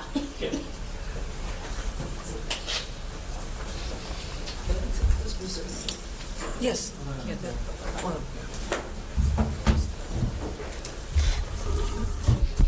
Thank you, Senator, for not only convening this gathering and giving everybody here an opportunity to share what is happening in terms of our broadband infrastructure, but I think, at least for me and my experience in state government, I mean, this is kind of the first time we've got an opportunity to really see from one end of the spectrum, whether it's submarine fiber cables all the way to rural broadband. What's the connectivity issue all along that way? And as you can now attest to, it's a pretty complex picture.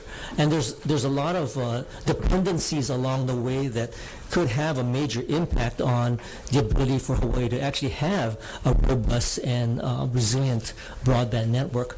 So again, I thank you for convening this, and I want to see us as the state, continue to have this discussion about broadband, because it is a very important issue.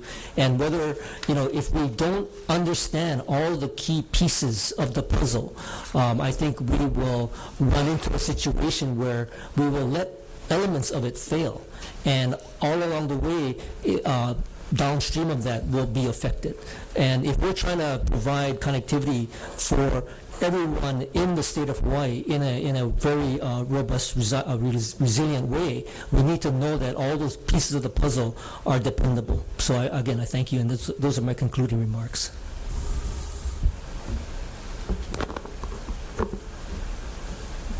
Deputy, would you like to provide some closing remarks as well? Sure. In my prior work at Elemental Accelerator, we focused a lot on investing in technologies they were related to clean technology. But, ag is one really great example of where the Internet of Things ag has grown into the Internet of Things, and so sensors and cameras are a big part of it. And as an ag land holder, and as a holder of other lands that are vacant and would require security, that's a really great point about how accessibility to the spectrum is important. But there's also other areas in my prior experience where we see Internet of Things impacting, and that's in water and sewage, that's in mobility. And from a public use perspective, those types of resources traverse over Hawaiian homelands, and so to any extent a greater access to broadband can improve systems beyond ag. That's a benefit to everyone as I see it. As far as to the beneficiaries who are our primary responsibility, we're trying to limit that divide between those who have access to high-speed internet and those who do not. But there are needs beyond educational. We have beneficiaries with health needs that require these sort of immediate connections, and so this all fits into a very large network of questions that we're trying to answer. As far as the status of where we're at as a department, I think we are continually committed to making sure that service remains on and our beneficiaries continue to receive telecommunication services, and this is just adding on to that. Okay. I'm sure there are going to be some questions, if not online, among the audience regarding the department's position. The Attorney General's office has made it clear that the state and the department are not parties to those to those proceedings. They do impact the homesteads, and part of the reason why we put these issues on the agenda is I think it's very difficult to discuss possibilities going forward of connecting rural homestead communities without having a discussion about some of the present challenges to connectivity and telecommunication service that exist. And so, I can understand if the department is going to be limited in, exactly what you can say, because it seems to me like it's extremely unclear at this point, when and what the outcomes of these proceedings are going to be. But at the end of the day, the beneficiaries are entitled to service, and Waimana is the service provider to the Department of Hawaiian Homelands and these homesteads. Yep, I think given the realm of possibilities at this point for existing services on the homelands, what I can say is that the department has continued to pay close attention to it in partnership with the Attorney General's office, and we've engaged in communications because, as I said, the priority is to make sure that communication or the switch stays on. We have no reason to believe that communication should be interrupted, but I would say that we are making every effort to keep an eye on the situation, despite not being a party to it, in order to prevent any possibility that service is disrupted. And again, to be extremely clear, we have no reason to believe at this point that there should be an interruption to any of the services that are provided to our beneficiaries. Okay. Do you have any questions? Yes. I'm aware of many complaints coming from beneficiaries saying that, their internet isn't working. They call and, 2 weeks later there's no call back from Sandwich Isles, and they can't qualify for promotions. Their internet goes down and there's just no one to answer the phone when they try to call Sandwich Isles. Several people are told, there's some people I think that had Spectrum or some other company before, I guess this exclusivity thing happened, and then they wanted to maybe expand, to other parts of their house, and they were told, oh, they cannot because there's exclusive thing. So I'm confused because what I heard AG say is that the federal government ruled that the exclusive agreement with Sandwich Isles was, but I guess it's been trumped out, it's improper. But yet, beneficiaries are still being told that they don't have the right to change providers. So to me, based on what the FCC told DHHL, if I live on Homestead, I should be able to say, you know what, I don't want Sandwich Isles anymore. I want to change to Hawaiian Telecom or Spectrum. But why are they still being told there's exclusivity going on? So, as a legal matter, there is no exclusivity provision that is enforceable. Okay. The question, however, is a practical matter because the infrastructure, and the department can probably opine on this more because it's really an operational issue, but the infrastructure is owned by Sandwich Isles Communications. That infrastructure being the current telecom network that's on the homelands now. That's correct. And absent any mechanism to force or implore any other service provider to bring services to the homelands, that's a decision that's going to be operationally theirs.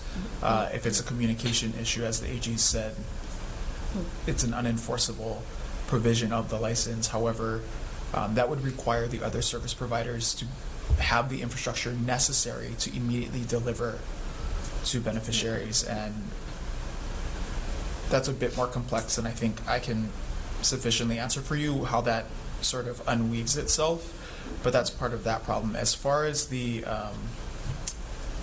complaints that you've received from beneficiaries, apart from what is operationally SIC's, what they can and cannot control, the department has attempted to make it easier for beneficiaries to convey those concerns, and so our ICRO office is actively taking in the concerns of beneficiaries and delivering it to Sandwich Isles as an effort to sort of bridge that gap if there is one.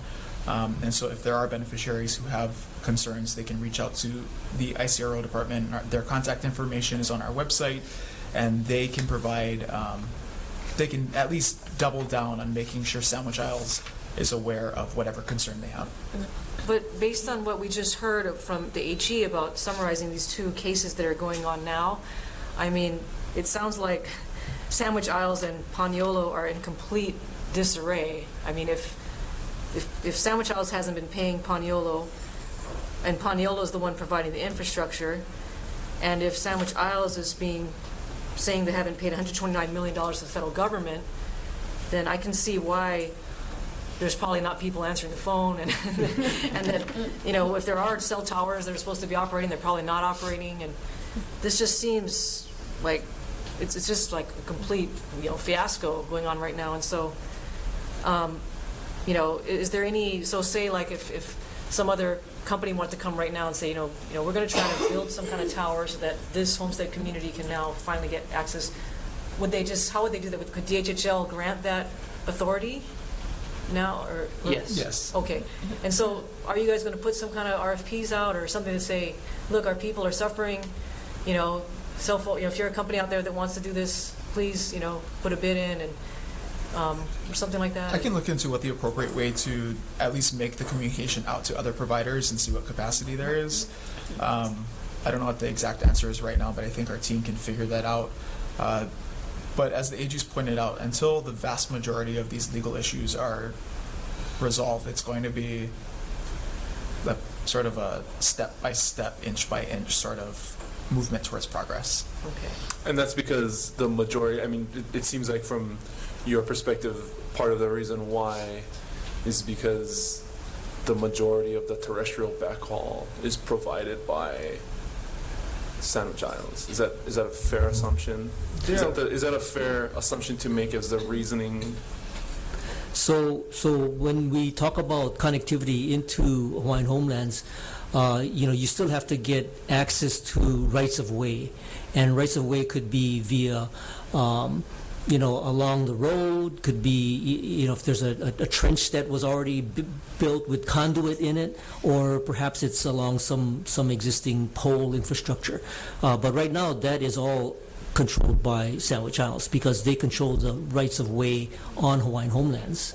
So if another company were to come in, whether it's a Hawaiian Tel or a charter, they would have to maneuver around those rights of ways. Right, so it's not a simple matter of putting an RFP out and enlisting any of the telecom carriers or cable carriers to come into the area. It's still a CapEx decision on their part. Mariel, you want to?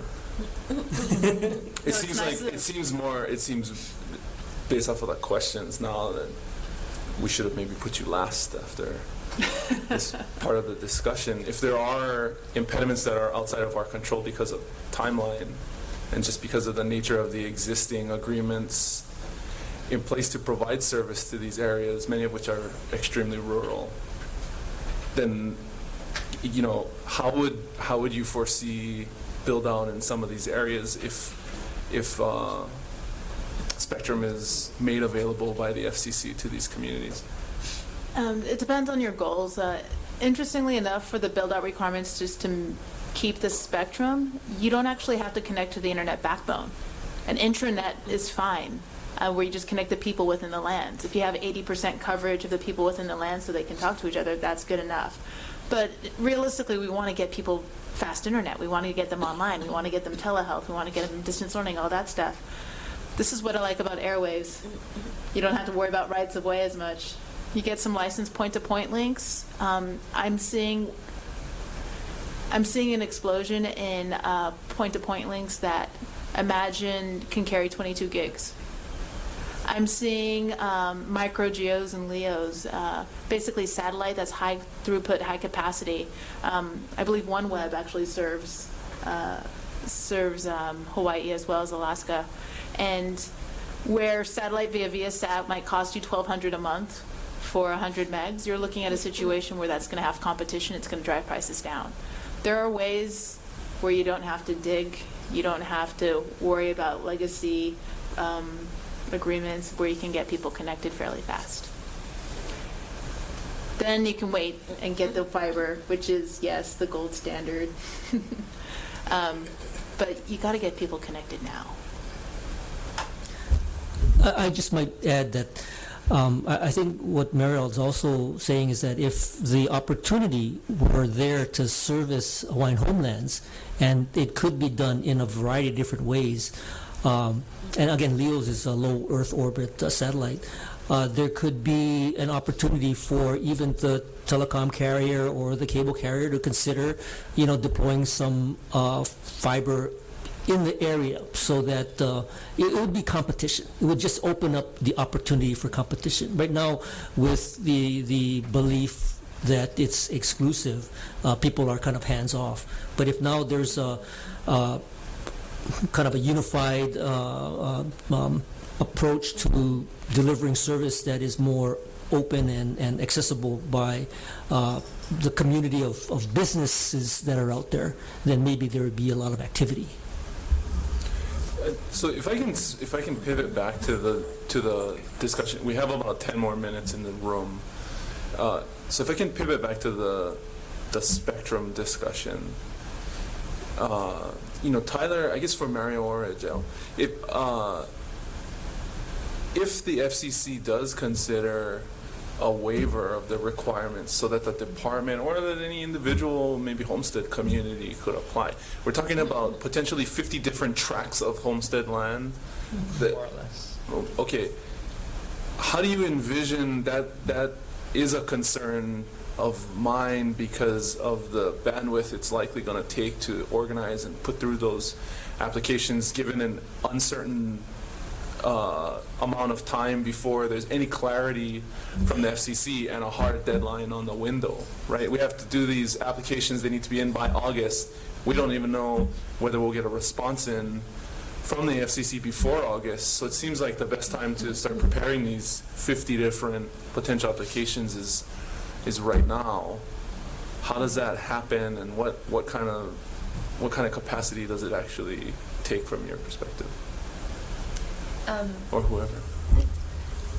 Well, I think that the capacity in terms of preparing those applications is a great question, because right now nobody can submit an application, and so any entity would have to explain why they should receive a waiver to be an applicant as part of their application. And so, I mean, 50 plus applications, you have to do the analysis to figure out where how much spectrum is available in each land. You might want to group some.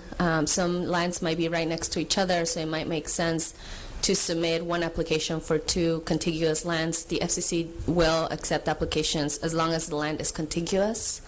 If it comes from the same applicant, I think that the question of how to prepare, it's a great question. It's up to figure out where the capacity is, whether it is with DHHL or other applicants, to argue that they are the rightful entity to apply. And it is a big risk.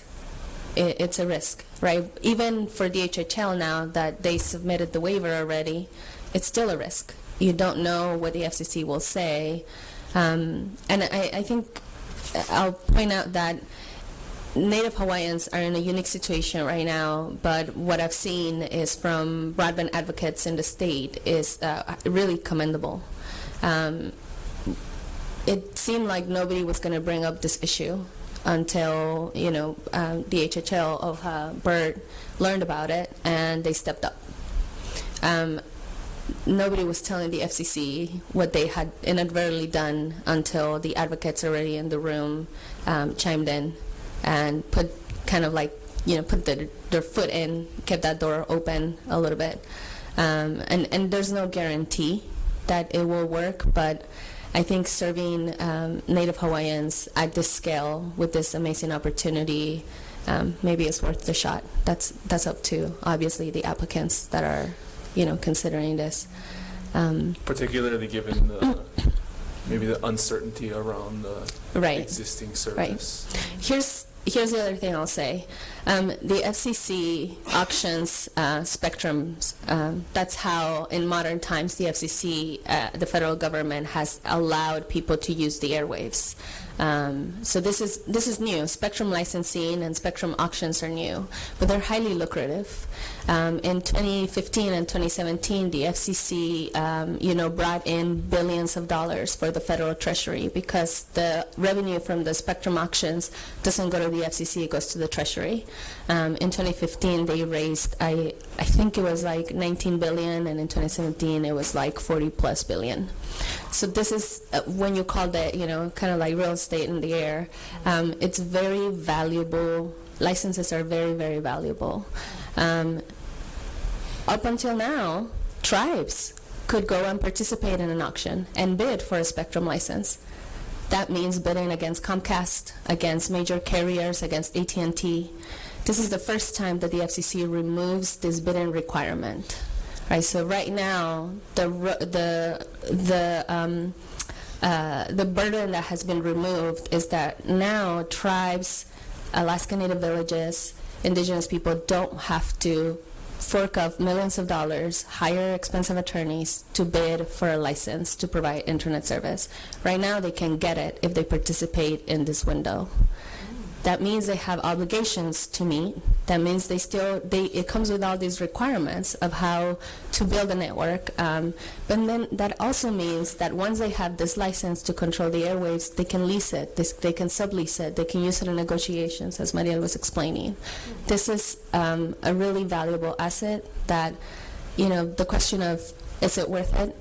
That's up to indigenous peoples to decide the risk that they're taking, but this is an amazing opportunity that could bring in revenue in addition to building their own internet networks in their own ways. Actually, I have a question. So this is the August 2020 deadline, we're saying. Is Yes. this like, this is it? Yes. Or is it every year you get a chance, another chance? No. This is it? This is the deadline for this band. There are many other spectrum bands, and this is the only band that the FCC has created a tribal priority window for.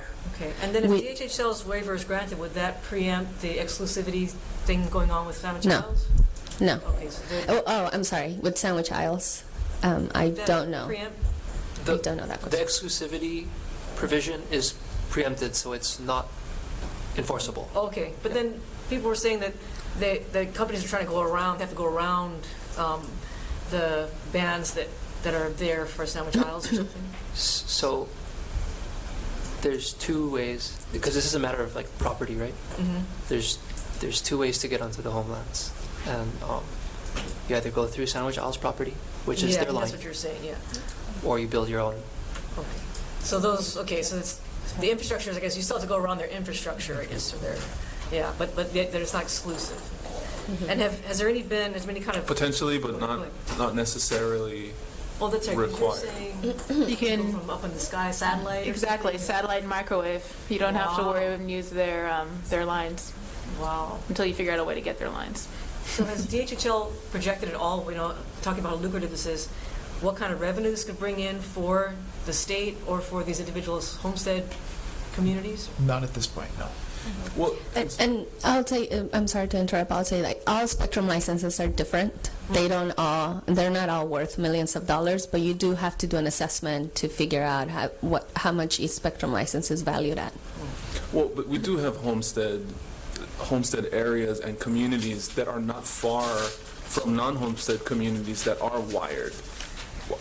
Right offhand, communities in Maui, communities near Keaukaha, for example, is what you're, just so that we're totally clear, in those situations, because of the preemption of the exclusivity agreement, if the Keaukaha Community Association or if the Department of Hawaiian Homelands on behalf of beneficiaries on the Big Island were approached by a private telco to partner for an agreement to provide connectivity in exchange for some benefit sharing on the spectrum.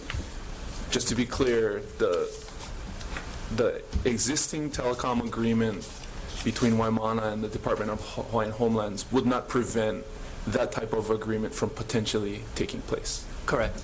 Okay. But ultimately, would be a business They decision. gotta work. Everybody gotta work it all out. Everybody gotta work together and get along. Right. We're hoping for that in the future with the department.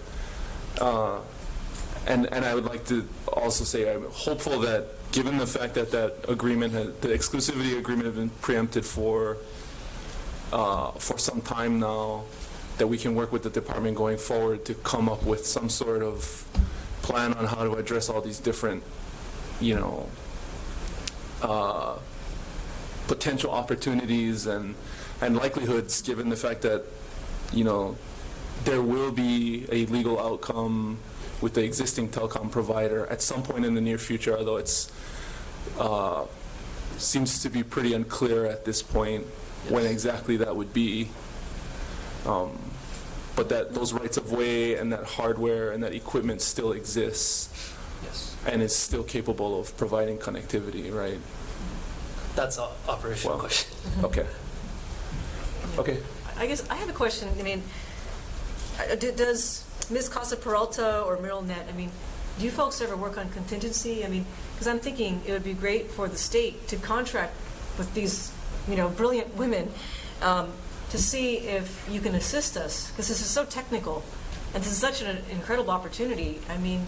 Maybe we could contract with them to see if they could help us through this process, to beat the August deadline and to get the waiver that we need, so that we can actually own these bandwidths, whatever they're called, airwaves. And so I don't know, that might be really a worthwhile investment since they have the expertise. And maybe whether it's DHHL or even individual homestead associations could contract with them I really think we should pursue that. Is that something that... We're certainly open to that. We've been very fortunate up to this point to have their support and some very, very critical advice in figuring out how to navigate this. There's no reason why we wouldn't at least entertain the idea of working with them in the future moving forward.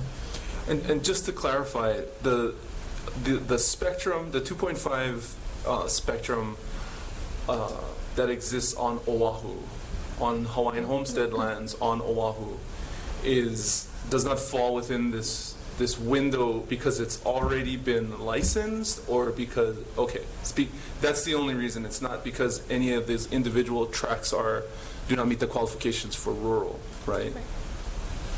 Or is it both? No, that's correct. It's already been licensed. So you cannot apply for the same license that somebody else holds, even if they're not using it to provide internet service to the community. And we can double check to see if they are also considered urban, so also would be excluded from being available as well. To, among other organizations, the Hispanic Information Television Network. And one of the things that you can do when there is a licensee, someone already licensed, I mean, you can engage in negotiations with them, right? If they're not using the license, or if they've sub-licensed it, they've leased it or subleased it to someone else, I mean, you can also, interested parties can also approach them and see if you can use a portion of the license that they have. So that's in how this is real estate in the airwaves. Although that's where you need the policy engineers, but I mean lawyers. That's how I rectify. Yes, the loops you have to go through between the lessees, the sub-lessees, and the original language of the different contracts. It's that can get complicated, and it's still doable. We've done it. I mean, do you ever operate on contingency? Because I'm sure a lot of these associations, I mean, they don't have the money to pump up some retainer fee to pay you folks, but if you do contingency, I mean, knowing that if this thing waiver goes through and they get the lease, or then it could be very lucrative, like you're saying. Is that something I could tell my constituents? Like, if you want to do this, call these women and. We're a nonprofit, and if you're in a situation that we can take on, we give free network plans. We do all sorts of stuff, so we're free. Wow. So this is a good cause. I'll half my rates. However, we do the simpler, smaller stuff. When things are more complicated, then we pass that off to. I'm very familiar with working for free, and I don't know how sustainable that is. But I do appreciate your point, which is, we do need to act. We have a timeline that we need to respond by. There is a risk. We haven't gotten the approval by the FCC to actually put in an application, but I think we should go ahead and do that. And I think with your support, we would love to engage, both EduIL and Mario and Mironet to help us. I mean, up until now, they have been doing this all gratis for us. So if there are any ways that we can, make it more sustainable, I guess, that would be, I think, my point. That's an excellent segue to the end, because we're running over time. But it is definitely in the interest, I think, of both of our committees to continue to pursue this and work with the department and see what sort of help the department needs to get us there, but also to continue to have a dialogue. I do want to mention, it wasn't clear to me, even in preparing for this briefing, exactly where we would go. We ended up finishing early, so we were able to take a significant amount of Q&A, and that took us into a pretty extensive discussion about Sandwich Isles. They did, representatives of Sandwich Isles have reached out to the committees because they were mentioned in the briefing. And so I think with your indulgence, what I'm going to allow is we're going to reach back out to them and allow them to submit a response. The whole presentation is online now to be accessed, and we'll provide that to the committees. I wasn't inclined because of the fact that we don't have jurisdiction over private entities. We have jurisdiction over state departments. To allow that to happen within the time frame of the agenda, but because we spent so much time on them, I think it's only fair to allow them, because they requested to speak before the committee, to allow them to respond, and if they so choose, we'd be happy to post that information along with the other information we've made available in the briefing materials. So with that said, I really appreciate the time that all of you have taken to provide clarity to this, and hope to work with all of you going forward to take advantage of these really interesting opportunities. Thank you very much. Yeah, We're thank you adjourned. very much. Thank you. Thank you. Wow.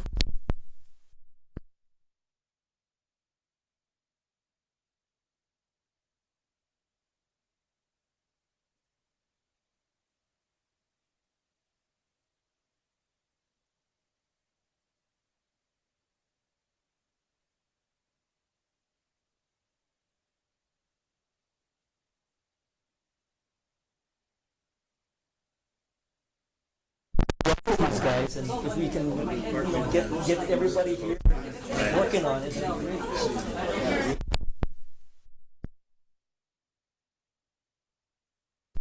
great.